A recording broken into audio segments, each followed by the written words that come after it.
घर के बाहर एक बंदा घूम रहा था, जिसे देखकर बड़ी दीदी अपने कमरे में आकर बैठ गई और फिर अपने कपड़े उतारने लगी। जल्दी ही कोई आकर उसकी गुफा में धमाके करने लगा, जिसके बड़ी दीदी भी खूब मजे ले रही थी। अगले दिन बड़ी दीदी अपनी दोनों बहनों के साथ बाहर घूमने जाती है।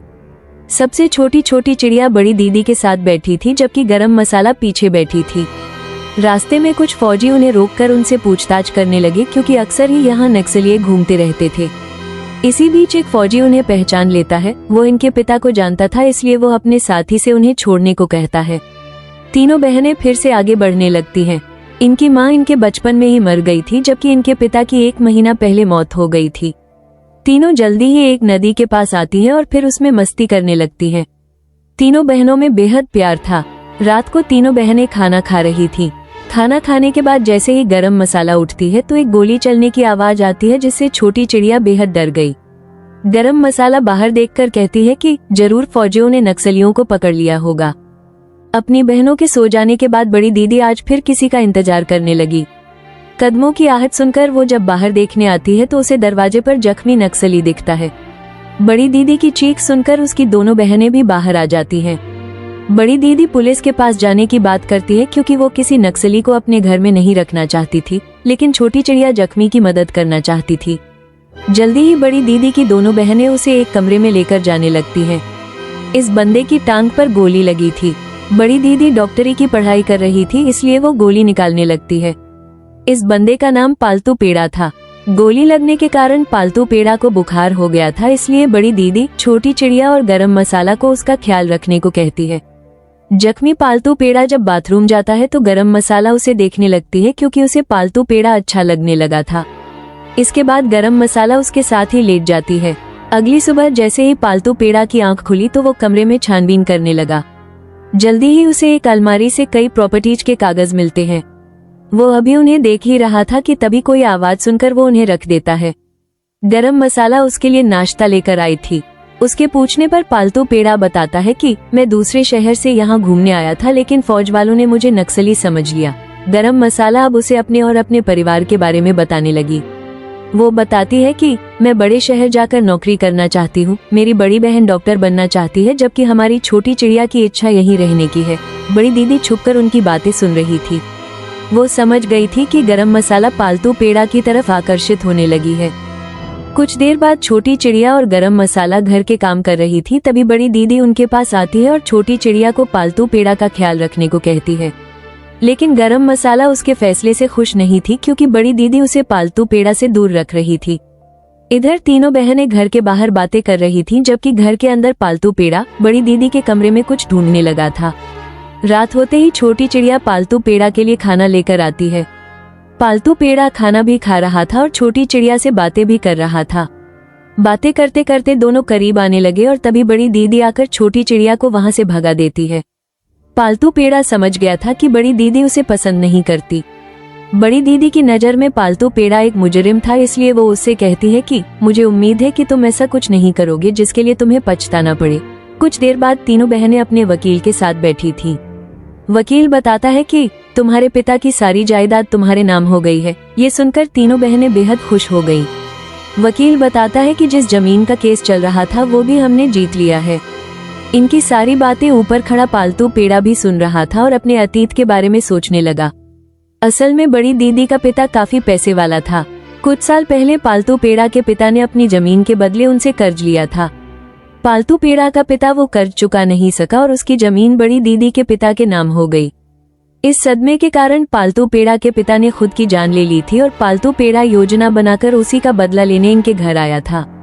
वकील जिस जमीन की बात कर रहा था वो पालतू पेड़ा की ही थी। कुछ देर बाद बड़ी दीदी छोटी चिड़िया के साथ सब्जी मंडी में थी।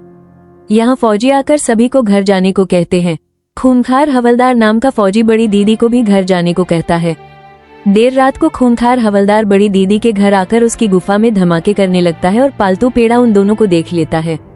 असल में बड़ी दीदी का खूंखार हवलदार के साथ चक्कर चल रहा था। अगली सुबह सभी मिलकर नाश्ता करने लगते हैं। इसी बीच गरम मसाला अपने पैरों से पालतू पेड़ा को छेड़ने लगी, जिससे पालतू पेड़ा का खाना हलक में अटक गया। गरम मसाला जिस तरह पालतू पेड़ा की तरफ देख रही थी उससे बड़ी दीदी समझ जाती है कि जरूर उसने कोई शरारत की है।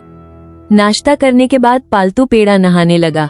जख्मी होने के कारण वो छोटी चिड़िया से मदद मांगता है और छोटी चिड़िया उसकी मदद करने लगी। तभी गरम मसाला उन्हें देख लेती है और दोनों को साथ देखकर वो जलने लगी। दूसरी तरफ बड़ी दीदी को अपने पैसे नहीं मिल रहे थे। काफी ढूंढने के बाद वो गरम मसाला के कमरे में आकर देखने लगी और उसे अपने पैसे मिल जाते हैं। असल में ये पैसे पालतू पेड़ा ने यहाँ रखे थे ताकि वो इनमें झगड़ा करवा सके। गरम मसाला का मूड कुछ ठीक नहीं था, इसलिए वो पालतू पेड़ा के साथ बाहर खेतों में आ गई। यहाँ कुछ देर बातें करने के बाद पालतू पेड़ा उसकी गुफा में धमाके करने लगा। जैसे ही दोनों घर आते हैं तो बड़ी दीदी उनके गंदे कपड़े देख सब समझ गई। रात को फिर किसी वजह से बड़ी दीदी और गरम मसाला में झगड़ा होने लगा। दोनों बहनें एक दूसरे को बहुत बुरा भला कहती हैं, जबकि छोटी चिड़िया रोने लगी थी।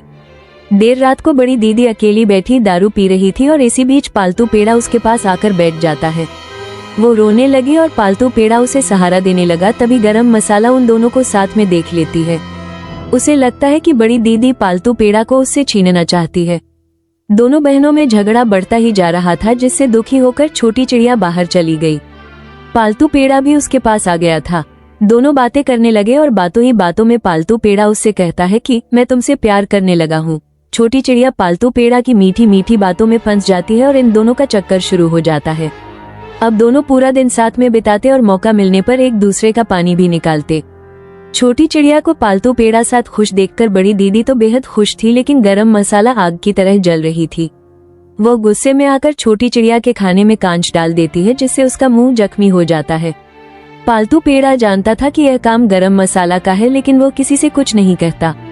अगले दिन जब गरम मसाला पालतू पेड़ा के साथ सब्जी लेने आई हुई थी तो एक लेडी पालतू पेड़ा को जेम्स कहकर पुकारती है। गरम मसाला को अजीब तो लगता है, लेकिन वो इस बात पर ज्यादा ध्यान नहीं देती। जल्दी ही उसके हाथ पालतू पेड़ा की आईडी लग गई, जिसमें उसका नाम जेम्स लिखा हुआ था। गरम मसाला जल्दी जल्दी सबको उसकी सच्चाई बता देती है। लड़कियों के पूछने पर पालतू पेड़ा उन्हें अपनी पूरी कहानी बता देता है। वो कहता है कि मैं आया तो बदला लेने था, लेकिन तुम तीनों को जानने के बाद मैंने अपना इरादा बदल लिया। सब कुछ जानने के बाद भी बड़ी दीदी ने पालतू पेड़ा को घर से नहीं निकाला था, जिस कारण गरम मसाला गुस्से में आकर खूंखार हवलदार को पालतू पेड़ा के बारे में बता देती है। खूंखार हवलदार गरम मसाला को लेकर उसके घर की तरफ जाने लगा, लेकिन उसकी नीयत बिगड़ गई। वो खूंखार हवलदार पहले उसकी इज्जत लूटता है और फिर वो साला उसे मार देता है। अगली सुबह बड़ी दीदी और छोटी चिड़िया को अपनी बहन की लाश खेतों में मिलती है। पालतू पेड़ा छोटी चिड़िया को संभाल रहा था, जबकि खूंखार हवलदार बड़ी दीदी के साथ था। बड़ी दीदी बेहद दुखी थी, इसलिए वो साला उसे छोड़कर पालतू पेड़ा को ढूंढने लगा। वो पालतू पेड़ा को पकड़कर उसे बहुत मारता है। ये देख बड़ी दीदी उसे रिझाने लगी ताकि पालतू पेड़ा को बचाया जा सके, लेकिन खूंखार हवलदार बड़ी दीदी को ही पकड़ लेता है। इससे पहले कि वो साला उसे मारता, पालतू पेड़ा पीछे से खूंखार हवलदार पर हमला कर देता है। अब जख्मी हवलदार उन्हें बताता है कि तुम्हारी बहन गरम मसाला को मैंने ही मारा था। ये सुनते ही बड़ी दीदी को इतना गुस्सा आता है कि वो उसे जान से मार देती है। वो जानती थी कि फौज कभी भी उनके घर आ सकती है, इसलिए वो छोटी चिड़िया और पालतू पेड़ा को घर से दूर भेज देती है और खूंखार हवलदार की मौत का इल्जाम खुद पर ले लेती है। इसी के साथ इस कहानी का यही अंत हो जाता है। ऐसी ही और वीडियोस देखने के लिए एक्सप्लेन ऐप को सब्सक्राइब करें, लाइक जरूर करें। धन्यवाद।